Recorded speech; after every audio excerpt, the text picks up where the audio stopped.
Hey, it's Mark Lettieri here with JamPlay.com and a different guitar. Well, maybe, no, you've seen it before. Here it is, back. Okay, so now we're going to talk about a kind of groove technique that I got from checking out one of my favorite players of all time. His name is Charlie Hunter. And it involves using your thumb to kind of play, it's kind of like bass lines a little bit, while your fingers comp the chords. You probably heard John Mayer do this a whole bunch. There's lots of players out there that kind of have this style.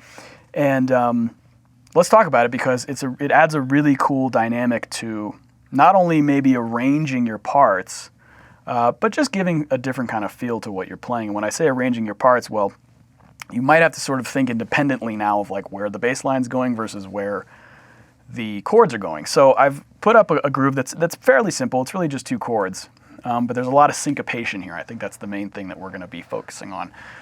Is sort of like this syncopated thumb and fingers style to kind of comp chords. So for this track, we're going to do it in F sharp minor because I wanted to make use of the low E to get that kind of thump, that bass thump. So the way I'm sort of going to focus on this technique is like this.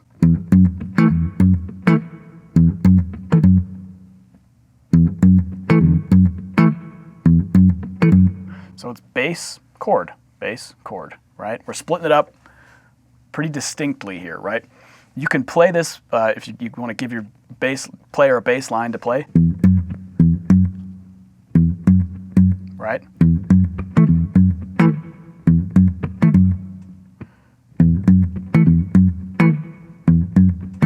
All right, so now, we haven't been talking about the right hand really at all here. So let's see.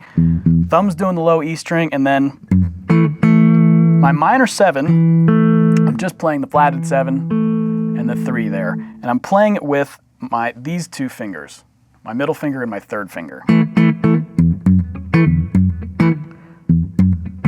When you're getting this technique down and you're coming up with your groove, whatever you're playing, you're going to find that your thumb is going to really operate on E, A, and D. And then the top 3 strings are going to be used by your remaining fingers. So really, I don't really do much with my first finger when I'm playing this technique. Most of it all is second and third fingers, right? And the fourth finger just, well, unfortunately, he's just not going to get used very much right now. But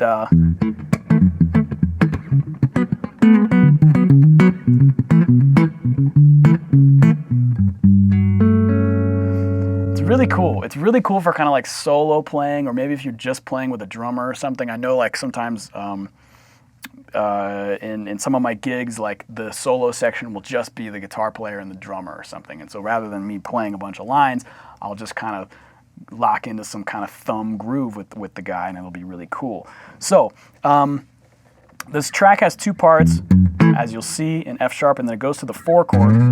Now this part's going to be a little different because I'm actually going to kind of keep a steady dominant 7 shape, but the bass is going to move beneath it. Kind of a nice little, I don't know, whatever you want to call it, little bass movement there. So it's thumb, chord, thumb, chord.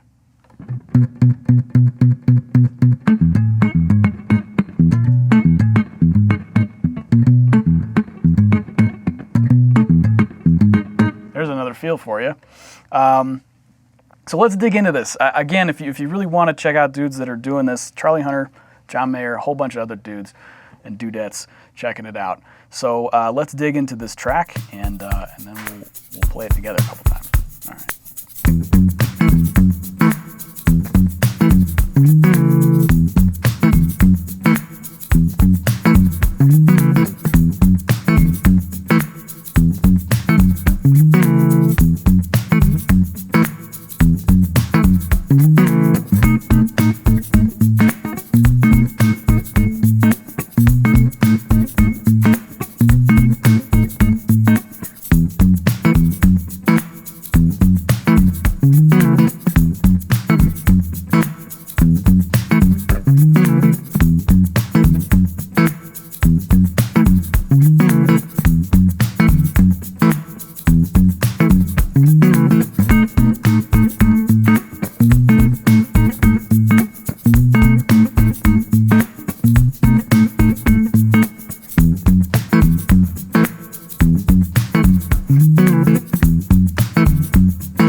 on this track, I programmed the kick drum so that it'll kind of help you out.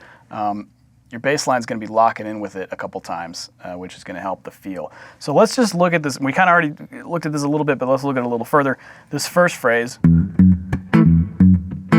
bump, bump, ka-bump, bump. If you want to just practice the bass line,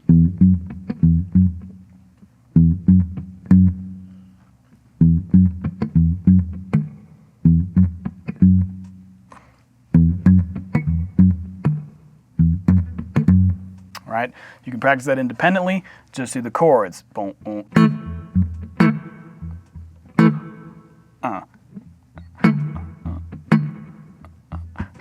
That's hard to split it up like that. So let's do it together.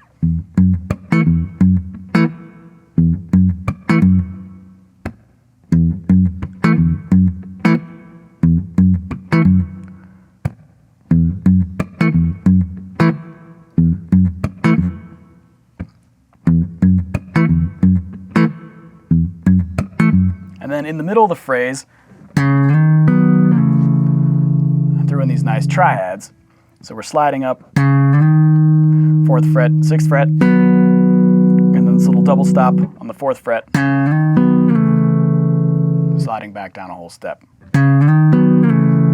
It's almost like an A flat minor or G sharp minor 7, slide back to F sharp minor 7.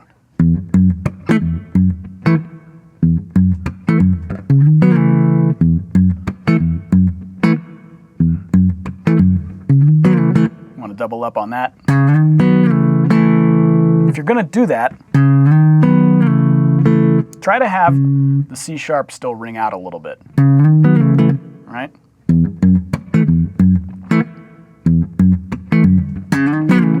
So there you have it. So that's part 1.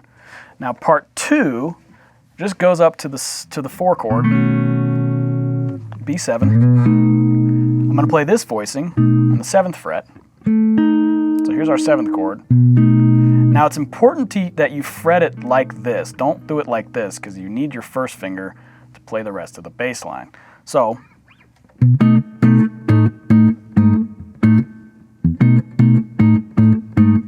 it's just going from B, A sharp walking down, or G sharp, A, good Lord, B, B, A, and A flat.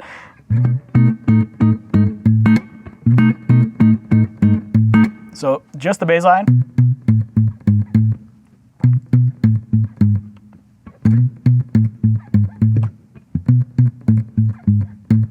Any way you want to phrase it. On that part,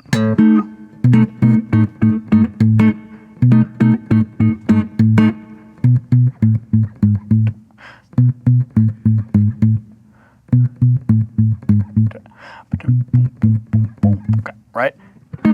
This is just doing this.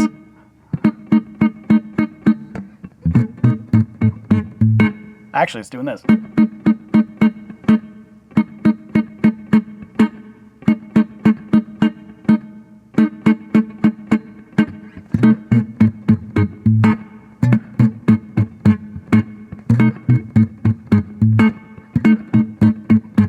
Right, and then we're back to the A section. So again, that's pretty much how I'm playing it. You can kind of make it funky in your own special way. But the main thing is just to remember how to separate the thumb from the fingers with the chords. And I made these voicings easy so that you can do that, right? So really the only chordal stuff you have to worry about is going to be on the D and G strings, right? Those shapes right there. The A and E strings are all going to be your bass notes, okay? I'm going to play it one more time, and then we'll play it together.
Join me and we're going to play it together. I think it's going to be great.